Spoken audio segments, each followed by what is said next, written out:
Sponsored by Firestone Complete Auto Care. Keep your car running newer, longer. This is The Herd. Wherever you may be and however you may be listening, live in Los Angeles, iHeartRadio, Fox Sports Radio, FS1. Joy Taylor is joining me. We love to have her on the show. Joy Taylor, who for years and years covered LeBron in Miami with the Heat. This, we think, is about as good as we've ever seen LeBron play. You watched virtually every game for 4 years. I've never seen him be better, ever. This is the best he's played offensively ever in his career in year 15, with almost 3 extra years if you count all the playoff games he's played. By the way, on the road against the Dynasty with very little help. It was jaw-dropping last night. It was a jaw-dropping performance last night. By the way, I'm not a letter of the law guy. I mean, I am a rule follower. If you give me rules, I will follow them. But there's a reason in America, when you're driving on the road, there's a sign that says speed limit 55 miles an hour, and you can go 60 before you get, 62, 63 before you get a ticket. I read that as speed suggestion. Exactly. Now it says speed limit. That's the limit. Nobody in America gives you a ticket for going 56 because you don't go by the letter of the law, because you don't want the freeway to be clogged with cops and sirens and lights. Sometimes it's the common sense approach. You see it with airlines. You get a rowdy, drunk, passenger. When airlines get in trouble, as they letter of the law and they get rigid and take a deep breath. At the end of that game, the refs over-officiated multiple times. They over-officiated on the Kevin Durant-LeBron play. They over-officiated ejecting Tristan Thompson from the game on that foul on Sean Livingston. So you've already gotten yourself all over the footprint of Game 1. You overcalled that play. You reversed the Kevin Durant-LeBron charge, which is borders on egregious. Now you could throw Kevin Love out of the next game because he walked on the court during the skirmish. That's against the NBA rules. If you want to go letter of the law, you could kick Kevin Love out of the next game. You could kick Tristan Thompson out of the next game, and you could give a speeding ticket for people that go 56 miles an hour driving to work. You don't. It's common sense. You take a deep breath. These are the finals. This is not a Tuesday night in February in Milwaukee. Okay, this is not a November Wednesday night in Orlando. It's the finals. 5 of the best players in the world are on the court. You have history, greatest of all time, a dynasty. You take a deep breath, and none of it matters. You don't worry about Kevin Love on the court. You don't eject Tristan Thompson next game. By the way, Chris Mannix, very respected NBA guy, had this last night. He said, can't see the NBA suspending Love because in recent years, league officials have told me they try to exercise common sense. Okay, you just take a deep breath. The game was decided. The game was over. You had already over-officiated to this point. You have to do this all the time as a ref, as a coach, as a parent, as an airline employee. You got all sorts of emotion. Don't make it worse. You already ruined Game 1 in a lot of eyes by, you just got too many hands and fingerprints and marks and footprint all over this game. And we ended up talking about referees. We should be talking about the greatest basketball players in the world. Listen, Tristan Thompson, what he did right there, that's what you see at the YMCA between a couple of scrubs. Guys get heated. Game's over. Game's been decided. I'm not throwing somebody out of a series because of that. Come on, man. This is pro sports. It is trash talk. Steph Curry's trash talking LeBron, and Draymond's trash talking the Cavs, and the Cavs are trash talking. You can't throw guys out for that. You can't decide a series. You already decided Game 1.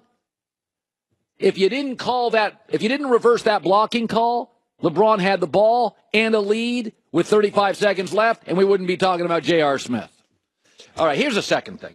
I know everybody thinks, now it should be noted, when Kevin Durant went to the Golden State Warriors, most of you see me as a West Coast guy because I grew up here, but I lived out east. I've lived everywhere. So most of you think I always favor West Coast teams. And I like the Warriors dynasty. I used to cover Steve Kerr. I like him. I love Steph Curry's the most fun I've had watching basketball maybe in my life, along with Magic Johnson, Michael Jordan, and LeBron. Klay Thompson, I put in my top 10 players last week in the NBA. You guys went berserk. You went bananas. You went nuts. I like Golden State. I like Golden State.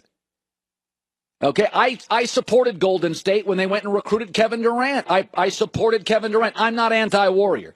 But I think we should change the Golden State Warriors and rename them the Golden Fate Warriors, because this is the luckiest team in the history of dynasties. Last night, they get an overturned call. The Houston series, down 3-2, Chris Paul gets hurt. They open the playoffs, no Kawhi Leonard for the Spurs. Then they face New Orleans. They got no Boogie Cousins. Good God, the breaks they've had in the postseason this year are outrageous. They open with the Spurs, no Kawhi. They go to the Pelicans, no Boogie Cousins. They play the Rockets, Chris Paul gets hurt. Then you got a Kevin Durant charge overturn. Kevin Durant misses a rebound, leads to J.R. Smith's epic bonehead gaffe. I mean, they're not Golden State, baby. They are Golden Fate. And I don't resent them. I like them. They're smart. But every single year, in 2015 in the finals, Kevin Love and Kyrie get hurt. In 2016, they lose when they don't get hurt. 2017, they're playing in the Western Conference Finals, and Kawhi Leonard gets hurt. Game 1, they were leading, the Spurs were. And then last series, Chris Paul gets hurt. Good God, this dynasty gets nothing but breaks, and I like this dynasty. And let me say this, though.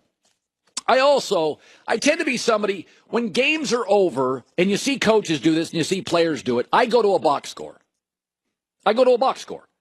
And the box score, to me, does two things. It either confirms what I believe to be true, or it gives me a little nugget, and I think, oh, over the course of sitting there watching the game, even coaches go to a box score. And they go to a box score because they go, I think we were weak on the offensive boards, and you go down there and you're like, yeah, we got out-rebounded on the offensive glass. But coaches peruse that thing because over the course of a game, there are nuanced and subtle moments that sometimes the human eye does not see or detect. So I go to the box score. First, I've said this for years. The first thing I do after every game, I go to the box score. Here's what jumps out to me. Cleveland shot 45% in this game, and that's with the Warriors playing no defense in the first half. I want much of a defensive. LeBron could hit threes. He could go one-handed. It was a pretty meager, pretty feeble defensive effort by the Warriors in the first half. So that's the first thing that jumps out to me. Second thing is, I thought Cleveland played their butt off in the first half, and by and large, Cleveland played a pretty darn good game. I thought they really played well in the first half, and the Warriors shot over 51%. So when I look at a series like this, and I've always looked at football like this. Years ago, the Patriots played the Giants. Patriots were 18-0. First play of the game, tried a tricky reverse, Giants 7-yard loss. And as I watched that game, it came to the conclusion about 30 minutes in, good God, New England's got to struggle for every yard. I mean, every single yard. And it's like, this is not like game planning. Offensive, defensive line mismatches for the Giants, we got ourselves a close football game. That's why football coaches stand right over the ball for the first two series of a game. That's what football coaches do. Nick Saban does it, gets right over the ball. Why? Line play. Do I have to make adjustments? Can we battle in the trenches? If not, I'm going to have to change things. I'm watching that game last night. Cleveland played well, shot well. Golden State didn't play well first half, and Golden State won. And my question is, that felt like about as good as LeBron can play? Frankly, as good as any human can play? That felt like Cleveland played about as well as they're going to play on the road? That's as well as I've seen Cleveland play on the road, I think, all year when I've been watching them. LeBron got help. Kevin Love played well. There was all sorts of help on that Cavs team last night. Golden State sleepwalking through the first half. Golden State, no urgency, kind of out of it in the first half. Clay got hurt. They couldn't hit threes. Golden State, until that last Steph three, was 5 for 17 first half with threes. Clay got hurt. Didn't play any defense. I don't mean to be hyperbolic, but before the meltdown with J.R. Smith, I was watching that game thinking, man, Cleveland and LeBron are playing good tonight. If they don't win this game, I'm not sure LeBron can play better. I'm not sure Cleveland can play better. And they lost. And then you add in the emotional trauma of feeling you got robbed, of now not trusting a teammate, J.R. Smith. Listen, I'm hoping this is a great series. I am rooting for a long series. I said I picked Golden State in 5. I figure if you look at Golden State's numbers, they generally go on the road, give one away with a series lead, don't shoot particularly well on the road compared to their home numbers. I kind of feel like there's part of me that thinks Sunday's not going to be close. Like, I just don't know if Cleveland can play better. I don't know if the Warriors in the first half can shoot worse. And they still didn't win. And now, later on, LeBron's sitting there thinking, I don't like my owner. I can't trust JR. I can't trust George Hill. Ty didn't call a timeout. All right, Doug Gottlieb. Cannot wait for this. Doug's right around the corner. His thoughts on a wild game one of the NBA Finals. All right, we've all been there.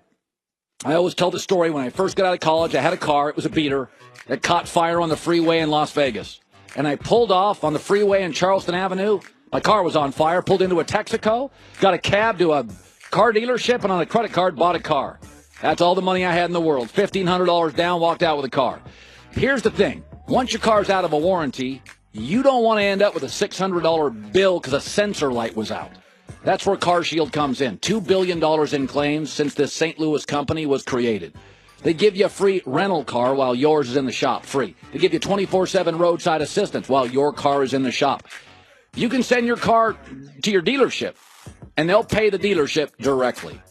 Listen, man, when you drive to work, look around. How many cars are new? Not that many. Almost all of us are driving a car that's 3, 4, 5, or 6 years old or older. They're out of their warranty. You got to get a warranty in it. Go to carshield.com, code HERD, or call 800-CAR-6100, 800-CAR-6100, and mention the code HERD in both instances. You'll get 10% off.